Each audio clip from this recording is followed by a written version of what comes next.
mu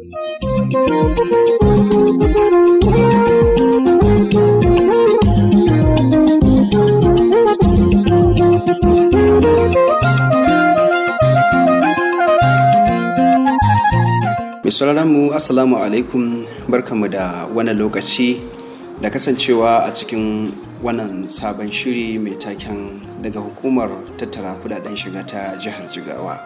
Sabon shiri ne fil da ya fara zuwa muku kamar yadda kuka ji a sanarwa a wannan rana a kuma daidai wannan lokaci daga wannan gidan radio na Freedom Murya Jama'a kan mita 99.5 a zango na FM. Muhammad Aminu Umar Shuwa da sunana. Cikin ikon Allah zai rika jagorantar kawo muku wannan shiri wadda ke zuwa muku haɗin gwiwa da hukumar wannan gida da kuma Tax Justice and Governance Platform wadda da su ne wannan shiri ke ɗaukar ke samun zarafin zuwa muku a duk sati.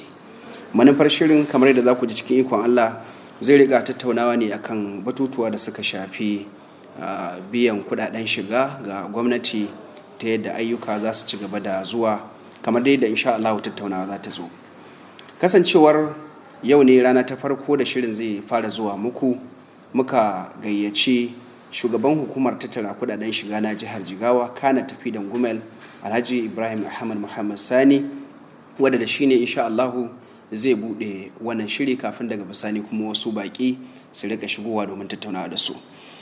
Ba tare da na ja ku da nisa ba, ranka dai mu ne maka barka da zuwa a madadin masu sauraro. Assalamu alaikum wa rahmatullahi ta'ala wa barakatuh. Wa alaikum assalam wa rahmatullah. To an kai ganin duk lokacin da aka ambata kalmar haraji ko kuma kuɗin shiga, al'umma na ji a jikinsu ko kuma rayawa a zuciyarsu an zo musu da wani sabon al'amari a cikin harkokin da suke gudanarwa na yau da kullum, illa kalilan da watakila suka fahimci yadda lamarin da kuma manufar take. Amma dai daga bakinka za mu so mu ji me ake nufi idan an ce haraji ko kuma kuɗin shiga. A'udhu billahi samil alim minash shaitanir rajim. Bismillahir rahmanir rahim. Rabbi shrah li sadri wa yassir li amri wahlul 'uqdatan min lisani yafqahu qawli. To assalamu alaikum wa rahmatullahi wa barakatuh.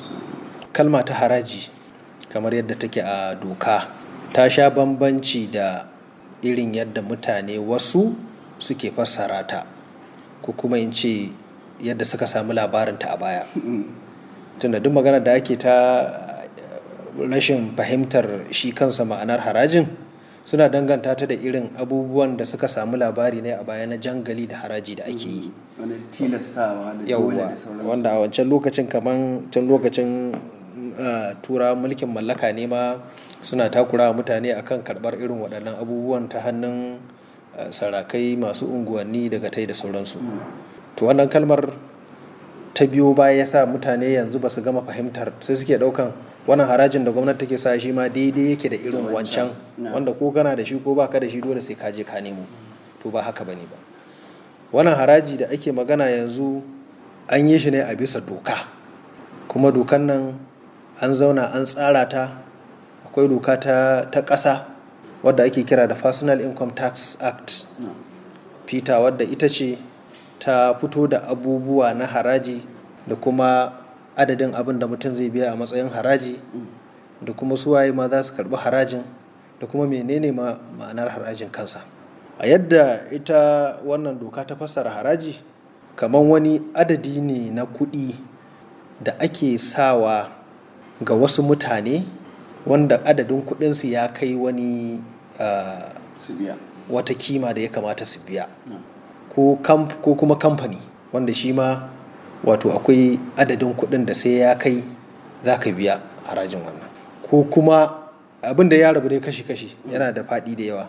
Akwai haraji na ƙashin kan mutum wanda zai biya, akwai haraji na kasuwa, na ma'ana kamar kai ɗan kasuwa ne wanda ka yi kasuwancinka ka ci riba, a cikin wannan riba taka akwai ɗan abin da za a sa maka ka biya. Idan kamfani ne, in kamfani ya ci riba akwai abin da zai biya. Idan kaman ko kamfanin mai ne da waye, petroleum profit tax, personal income tax, company income tax da dai sauransu. In ma'aikacin gwamnati ne shi ma akwai abin da zai biya da ake cewa pay as you earn. So to kaga wannan shine kashe-kashen harajin wanda kowanne akwai iya ka'idar da aka ce in kuɗinka ya kai kaza to za ka biya kaza. in kuɗinka bai kai ba za ka biya ba. So ba abu bane da aka ɗora kowa da kowa, abu ne wanda gwamnati take bukata daga hannunka kai wanda kake da dama domin ka tallafa mata ita ma ta aiwatar da wasu ayyuka wanda na ƙasa za su mora.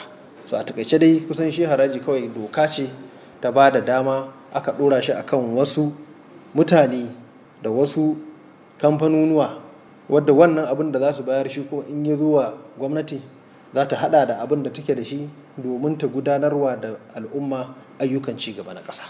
Batu ne na biyan kudaden shiga kenan, sabanin yadda wasu mutane a baya kuma ko in ce al'umma ma suke masa kallo na abubuwa da suka gabata baya kamar da ka faɗa.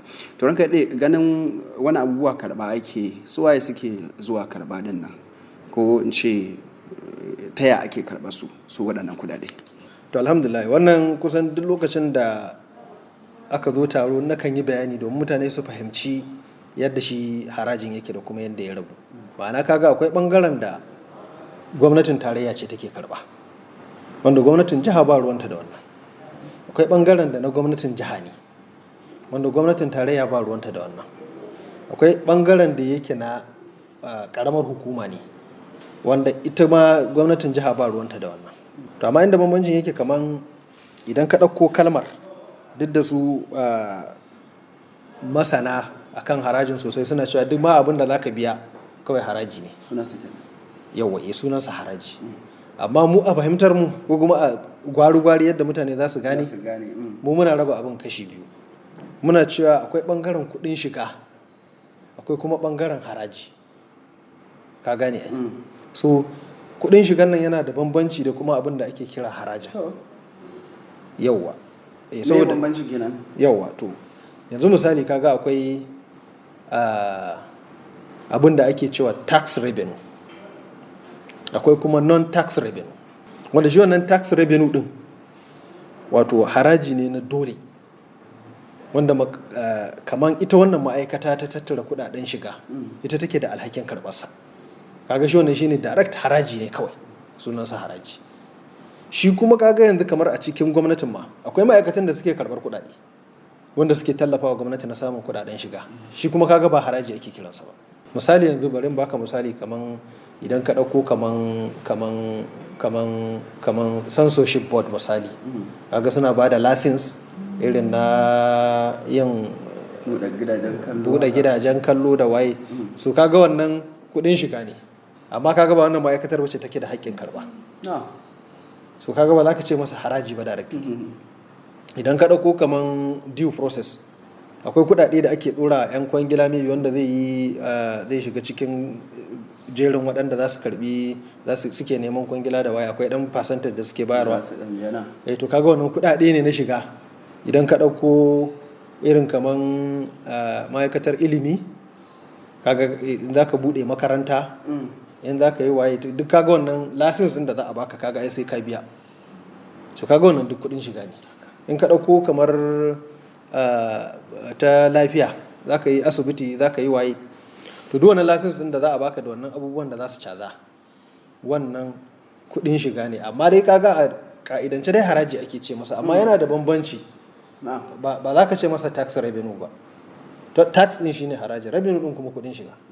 So shi kuma wancan non tax revenue ne, ba harajin kuɗin shiga bane, kuɗin shiga ne kawai. To wannan shine bambanci. To amma kuma yanzu misali, idan ka zo kuma bangaren harajin, kamar yanzu kai ka bude asibiti, sai ya zama da ka dauki ma'aikata, kana cajin kuɗin magani, kuɗin waye, kaga a shekara dai kana da profit din da kake samu, ko in ce riba da ka tara. Dama da ita ka bude kuma. Yawwa. To mu kuma kaga anan inda kuɗin yake na harajin, hakikanin harajin mu anan za mu je mu karba. A wannan ribar da mutum ya samu? Ba ribar kadai ba. Misali in ya dauke ka aiki, kai a matsayinka na ma'aikaci, to duk wata akwai in yana biyan ka kuɗin da ya kai wani adadi. Yana jin yanzu an dan canja dokar a wannan sabuwar kwaskwarima da aka yi wa doka ta ƙasa, ina jin sai mutum yana ɗaukan adadin da ya kai minimum wage 30,000 tukun za a ciri wannan PSU ana cikinsa. To nan kaga haraji ne wanda gwamnati ta ɗora ma matsayinka na ma'aikaci da ake biyan ka ko a gwamnati ko a wani waje da ba gwamnati ba, za ka biya wannan kuɗin. Kaga wannan haƙƙi ne akan ita hukumar tattara kuɗaɗen shiga ta je ta karɓi wannan kuɗin. Sannan kuma kai akan ka a matsayinka na mai asibitin, daga cikin ribar da ka ci ailau za a je a ciri wani abu, za a maka abin da ake cewa assessment, wato a tantance riba nawa ka samu, a cikin wannan ribar da ka samu to menene haƙƙin da gwamnati ta ɗora ma ka biya. To a cikin wannan ribar shine ake cewa personal income tax, wanda naka ne na ribar ka da ka samu ka ci, so a ciki kuma za a baka wani percentage za ka biya. To wannan kaga shine ita kanta a cikin gwamnatin jiha ma kenan, kaga kashe-kashen harajin nata kala-kala ya rabu da yawa. Wancan zai karba, wancan zai karba, wancan zai karba. So idan ka ɗauke kuma na gwamnatin jiha misali, tun da yanzu ita muke magana a kanta, to za ka tafi gwamnatin tarayya, ta kuma abin da take karba kaga ya sha bamban da irin wanda gwamnatin jiha take karba. Yanzu misali idan kana da kamfani kuma kamfaninka ya zamana wanda ake kira da limited liability company ne, to kaga harajin wannan kamfanin na ribar da ya ci shi kuma gwamnatin tarayya ce take karba, wanda wannan za ga yawanci 'yan federal illar revenue su suke zuwa su karba. Idan misali kana da shago kana sai da kayayyaki, akwai abin da ake kira da VAT, value added tax. Shi wannan dan kayan da kake sayarwa akwai wani dan abu da ake sa masa dan haraji kadan a kansa, wanda shi ma su suke zuwa su karba, ka gane ai. Amma idan misali kamfaninka kuma ba limited liability bane, kamar business name ne ko enterprises, ka zo ka samu kai kwangila irin yan ƙananan kwangilolin nan da jiha take bayarwa, to wannan kuma harajinsa na jiha ne shi kuma. To kaga ko kamfanin ya kasu kashi biyu, akwai wanda jiha yake ba haraji, akwai kuma wanda gwamnatin tarayya. To haka abin yake. Don lokacin idan ka zo misali yanzu kai kana da shago, ma'aikacin jiha ya zo ya ce ma zo ka biya harajinka na personal income tax, ka ce to ai na riga na biya, misali ka ce ai yan firar gama sun zo sun karba, wanda su abin da za su karba daban, mu abin da za mu karba daban, kuma maybe duk ya dace ka biya. Kuma wato aikin yakan hada ku a wuri ɗaya misali. Aiki yana hada. Gwamnatin tarayya za ta je kamfani ko wani katafaren shago, watakil nata, daga baya kuma ga yan na jiha su ma sun je sun dira da kayan aiki. Kwarai kwa. Zama alhamdulillah yanzu kaman ma'aikatutuwan kamfanonuwa kaga su ba a cika samun matsala da su ba, saboda wanda zai bude kamfani daman ya san, ko ma dai baka sani ba za ka nemi kaman lauya da sauransu, wanda lauyoyi duk sun san wannan tsarin, su za su gaya maka. Idan ka je baka da matsala da su, sai dai kawai in sun ga dama ne kaga akwai kin biya, wanda daman akwai wanda ba sa so su biya da. Amma in dai za ka buɗe kamfani, za ka su da kansu ma za su rubuto takarda su kawo mana, to mun buɗe muna da ma'aikata adadin kaza, muna da kaza, muna da kaza, wannan kaga da abin da yake hakkinmu ne mu kuma za mu gaya musu, wanda yake ba hakkinmu bane sun sani. Dama yawanci an fi samun matsala da kaman masu 'yan ƙananan sana'o'i, wanda doka ta ba da dama su biya harajin kuma ba sa biya. Haka dai a cikin rabe-rabe ko kuma guraren da ake karɓar shi wannan kuɗin shiga ko kuma in ce haraji, na ji kai maganar kamfanoni har ma da watakila ƙananan shaguna da makamantansu. Akwai kuma kasuwanni da kusan 'yan uwa na mutanen karkara nan ne ya fi kusace da su, da watakila duk sati, musamman yanzu da lokaci na kaka ake ciki, wasu za a da kai wake, riɗi da makamantan irin waɗannan abubuwa. To shi kuma kamar suwa suke karɓar irin waɗannan kuɗaɗe kuma ina suke tafiya? Yau wato yawanci kuma kaga harajin kasuwanni kuma na ƙananan hukumomi ne, wanda daman idan ka duba dokar ma ka san ka gane ita personal income tax duka ta raba ma kowa ga iya abin da zai karba, wanda ita yawa karamar hukuma ma kusan tafi duka ma jiha da gwamnatin tarayya ma yawan guraren da za ta karbi shi wannan harajin. Even though su ba haraji suke karba ba, su yawanci laifi ne suke ɗorawa, za mu karbi kaza, za mu karbi kaza a guri kaza, za mu karbi kaza a guri kaza. To wannan na kasuwanni gaskiya haƙƙi ne na ƙaramar hukuma, sai dai kuma wani lokacin saboda yanayin yadda su ƙananan hukumominmu suke, wasu ba su da ƙarfin da za su iya yi wa mutane abin da suke bukata. Misali a kasuwannin, kasuwa tana buƙatar wasu abubuwa na ci gaba, ƙaramar yawa rimfuna, shaguna ko wuta da sauransu ko titi. To idan ƙaramar hukuma ba ta da halin da za ta yi, kuma tana ganin wannan zai taimaka mata wajen samun kuɗaɗen shiga masu yawa, to takan nemi jiha ta bata tallafi, jiha ta tallafa ta zo ta mata wannan abun.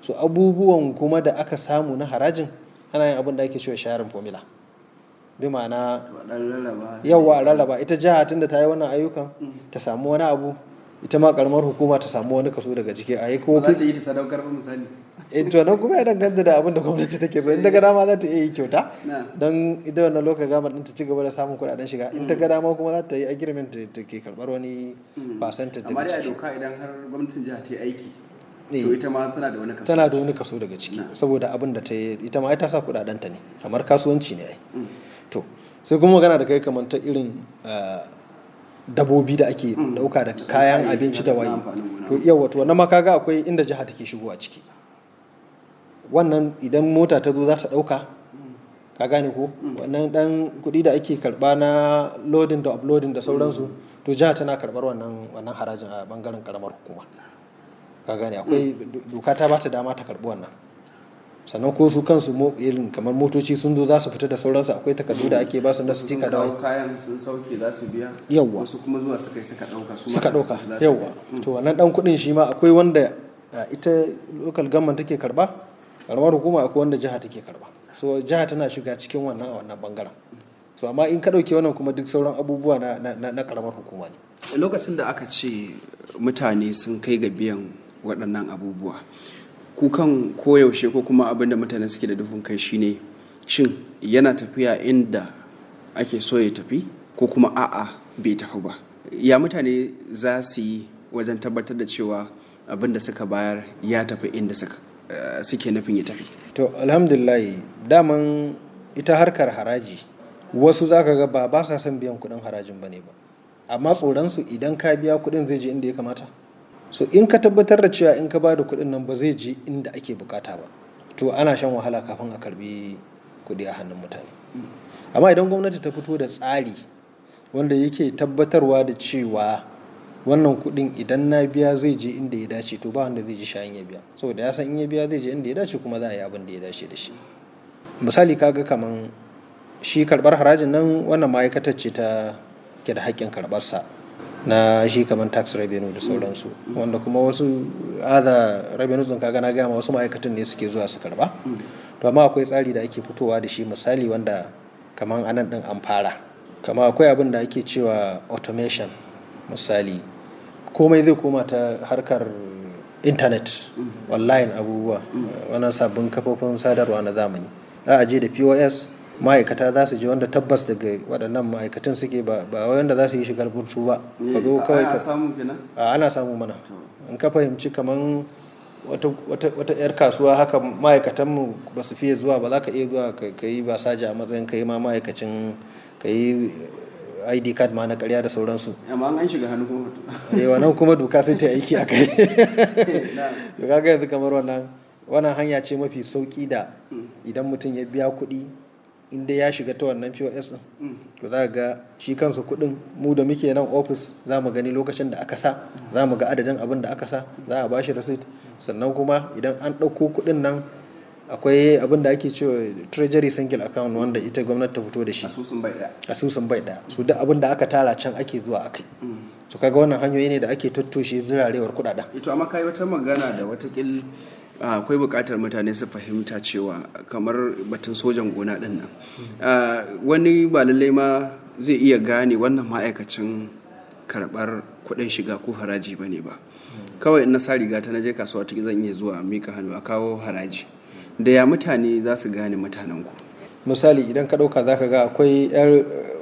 wani lokacin riga da ake musu ta irin jaket haka wadda suke amfani da ita domin karɓar kuɗin shigar na biyu idan kuma ba kaman harajin kasuwa bane kai da ka zo za a karɓi kuɗi a hannunka kana da damar ka tambayi mutum daga ina kake daga wace ma'aikata kake daga guri kaza to nuna min shaida in ya ɗauko ID card ɗinsa ya nuna ma da sauransu ko kuma a'a in ma ya zo maka da takarda wata in da ta haida ce ko wani abu za ka ga cewa akwai nambobin waya a jikin ma'aikatar su za ka iya kira ka ji wani ya zo karɓar haraji da gaske daga wajen ku yake in ba za ka iya ba kuma za ka iya tambayar sa ina shaida cewa kai ma'aikaci ne ba ne yin gani in ka gani to duk kana da damar da za ka yi wannan tambayar tun da biya za ka yi kuma idan ba ka da ilimi akan abin kana da damar da za ka iya tsaya a maka bayani yadda za ka fahimta in ka gamsu to kuma abin da mutane ba su fahimta ba akan harkar harajin nan misali kamar idan ka ɗauko shi personal income tax ɗin wannan tunda shi kaga haraji ne na mai karfi dan kasuwa wanda ya tara kuɗi za a biya sai an kai maka form ka ciki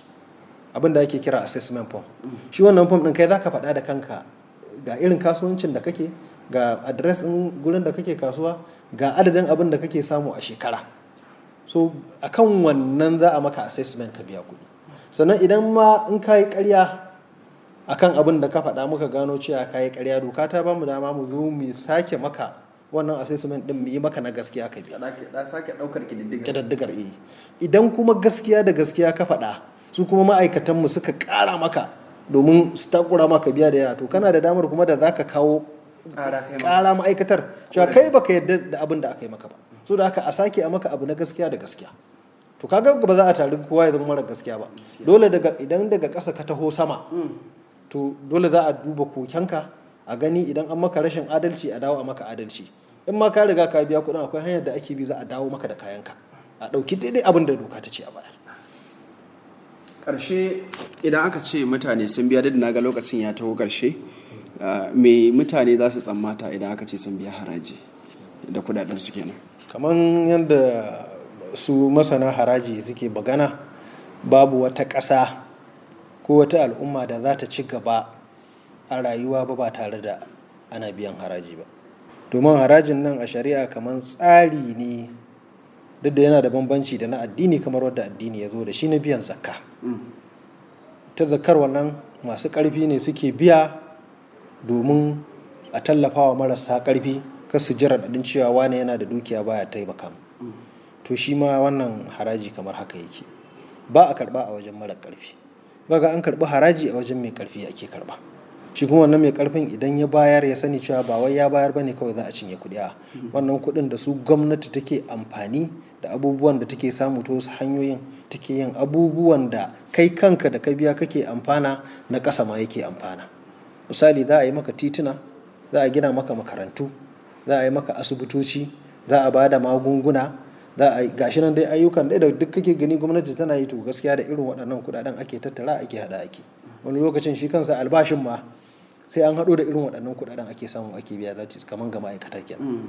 To wannan gaskiya abu ne mai amfani sosai, wanda in dai har aka tsaya gwamnati ta yi abin da ya kamata, to zai taɓa kowa zai san amfanin biyan haraji, kuma kowa zai ci amfanin biyan haraji. To mai sauraro, ƙarshen wannan shiri na daga hukumar tattara kudaden shiga ta jihar Jigawa kenan na wannan mako, wadda kuma shine shiri na farko da muka fara gabatarwa ta wannan kafa ta Freedom Radio murya jama'a kan mita 99.5 a zango na FM. Ga waɗanda suka saurare mu a daidai wannan lokaci suke da tambaya ko neman ƙarin haske akan wannan shiri, ko yadda za su biya haraji ko kuma sun biya da dai sauran bayanai wanda ya danganci wannan al'amari, akwai lambar saƙo ta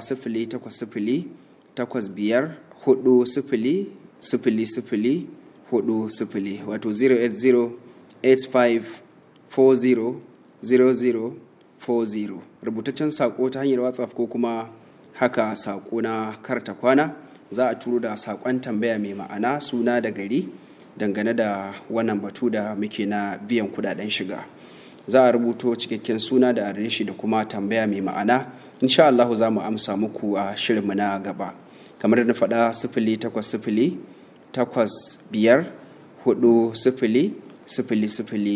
08085400040, rubutaccen sako kadai. Kamar da na faɗa muku, shiri ne na haɗin gwiwa Tax Justice and Governance Platform, wadda Christian AIDS ke ɗaukar nauyin kawo muku shi a duk sati. Kamar da kuka ji, mun kasance ne tare daga shugaban wannan hukuma ta tattara kudaden shiga na jihar Jigawa, kana tafi da Gumel, Alhaji Ibrahim Ahmad Muhammad Sani, wanda muka kasance da shi a wannan lokaci. To akwai waɗanda suka rako shi ko suka zo tare zance, kuma yana tare da rakiyar Director Admin and Finance, wato shugaban sashen kuɗi da mulki na wannan hukuma, Nura Ya'u Muhammad Birnin Kudu, da kuma mataimakin daraktan harkar kuɗi Abubakar Garba Hassan, sai DPRS na wannan ma'aikata Aliyu Ibrahim Hadeja, da kuma sakatare na wannan hukuma Barista Murtala Isa Abubakar, da kuma coordinator na Road Tax Alhaji Salisu Sani, sai kuma Director Collection and Accounting wato Haruna Ibrahim Ahmad, sai kuma Director Assessment Alhaji Tijjani Umar Hadeja, sai Muhammad Abdu dutse, wadda kusan su ne suke ta kaiwa da kawowa wajen ɗaukar nauyi da kuma ganin wannan shiri ya zo ga mai sauraro. Akwai Asma'u Bello, wadda ita ma ɗaya ce daga cikin 'yan wannan ƙungiya da suke tabbatar da yiwuwar wannan shiri. A madadin su gaba ɗaya da hukumar wannan gida, ni da na ke jagorantar gabatar da shirin, Muhammad Aminu Mashuwa, da nake cewa assalamu alaikum wa rahmatullah.